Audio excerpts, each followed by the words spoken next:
In the beginning, there was only noise, a blur of images we were never meant to watch side by side. One channel promises fame, fun, and a prize for the taking. A world where every emotion is packaged for applause. And the next channel shows war. Young people fighting, bleeding, disappearing into the dark. On a sleepless night, Suzanne Collins flipped between these worlds, entertainment and annihilation, until the borders between them began to melt. What happens when suffering becomes spectacle? When war is consumed the same way we consume a game show? When the line between performance and death disappears? That was the moment she saw the truth. A truth so unsettling, it would ignite one of the darkest stories of our time. This is the story of Suzanne Collins.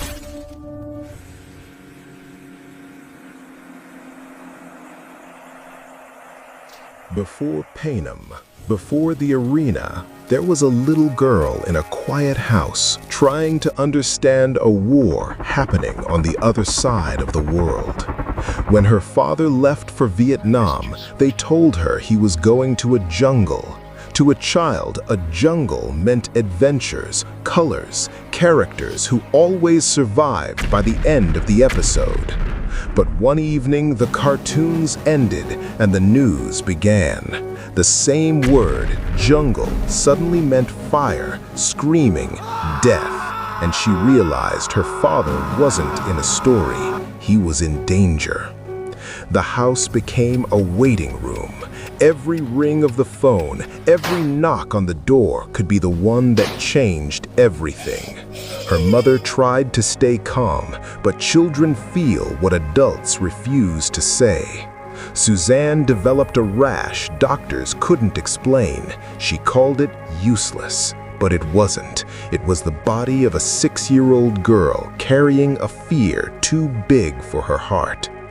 Weeks passed, then months, no letters, no certainty, only the long, suffocating quiet of waiting for a telegram that might never come. When he finally returned, he was not the man who left. War had carved him into someone quieter, smaller, older. She saw it instantly, the way he drifted when people spoke, the way his gaze wandered somewhere no one could follow. Vietnam didn't stay in Vietnam. It came home with him, in his nightmares, in his tremors, in the memories that broke through his sleep like bullets. This was the moment she learned the truth. War does not end when the fighting stops. It keeps living inside the people who survive it. She loved her father, but she also feared the thing that had taken part of him away.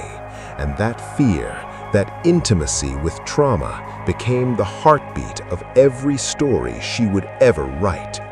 Before she wrote about children forced to fight for survival, she was a child watching the man she loved fight battles that never ended. This is where the Hunger Games truly began.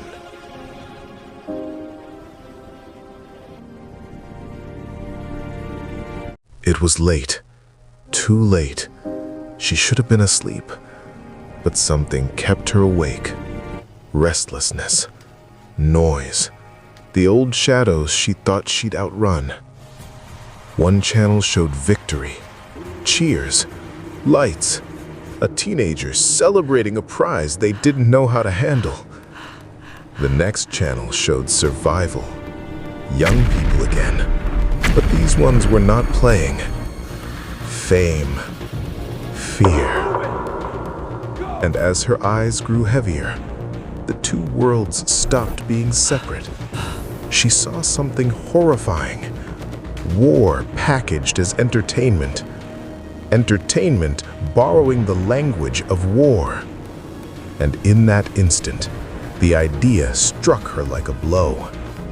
What if children, like the ones on these shows, were forced to fight? What if their suffering was televised, celebrated, consumed? This was the birth of the arena. She didn't create a hero. She created a soldier, one who carried the same ghosts her father brought home from Vietnam. The arena was not fantasy. It was Vietnam reborn in metaphor. The traps, the paranoia, the invisible enemy, the endless hunger that gnaws as fiercely as fear. Katniss Everdeen is a survivor, yes, but she is also a victim of war. Haunted, guarded, always waiting for the next attack, even in peace. Just like the man Suzanne watched trembling in his sleep. This was not coincidence. This was inheritance. A daughter turning her father's trauma into a story the world would finally have to look at. And the games themselves, they were the perfect mirror, a spectacle of suffering, broadcast for entertainment. Exactly like the night she flipped between two channels and saw humanity at its most broken. The Hunger Games wasn't written to thrill us, it was written to warn us that the distance between watching a show and watching a war is terrifyingly thin. And so, from a lifetime of fear, silence, nightmares, and televised violence, a story emerged. A story meant to confront the world the way her father's trauma once confronted her. This is how Katniss Everdeen was forged, not in fantasy, but in memory. The Hunger Games was never truly a warning about the future. It was a reflection of the world Suzanne Collins already saw forming around her. We tell ourselves that Panem is fiction, that the capital is an exaggeration. But every day, we scroll past suffering as easily as we scroll past a joke. Collins didn't write the capital as villains. She wrote them as us, comfortably distant from pain, watching the world's tragedies as content. Her goal wasn't to entertain us with a dystopia. It was to unsettle us, to force us to ask why we are so comfortable watching someone else's suffering as long as it arrives through a screen. Because in the end, The Hunger Games is not a story about them, it's a story about us. So the real question is, are we still just watching? Thank you for watching. If this story moved you, consider subscribing for more documentaries like this.